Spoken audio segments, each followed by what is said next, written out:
Hello everyone, রোহিস নতুন আরেকটি ব্লগে সবাইকে স্বাগত জানাই। আশা করছি সবাই ভালো আছেন, আমরাও ভালো আছি।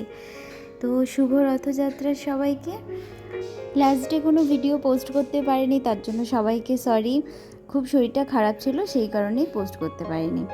আজকে দেখুন সন্ধেবেলাতে সবাই মিলে বেরিয়ে গেছি রথযাত্রা দেখতে। আসলে কেউ যেতে চাইছিল না, আমি না সবাইকে নিয়ে বেরিয়ে পড়েছি। রুহিরও তো প্রথম এই বছর রথ বলুন, সেই কারণে। তো আমরা নিউ টাউনে যেহেতু নতুন, জানতাম না যে কোথাও রথ বেরোয় বা কোথায় রথের পুজো হয় এখানে। কিন্তু বেরোনোর সাথে সাথেই খবর পেয়ে গেলাম যে কোথায় কোথায় রথ হয়।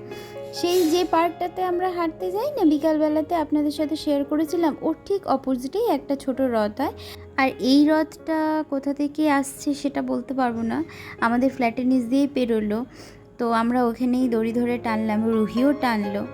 এরা না সাথে সাথে সাংস্কৃতিক গান, নাচ, অনুষ্ঠান করতে করতেই রথ নিয়ে বেরিয়েছে। খুব সুন্দর লাগলো জানেন। আমাদের তো প্রথম বছর নিউ টাউনে রথ দেখা, টলিগঞ্জে থাকতে অনেক বড় বড় রথ দেখেছি, বাট এটাও খুব একটা খারাপ লাগলো না।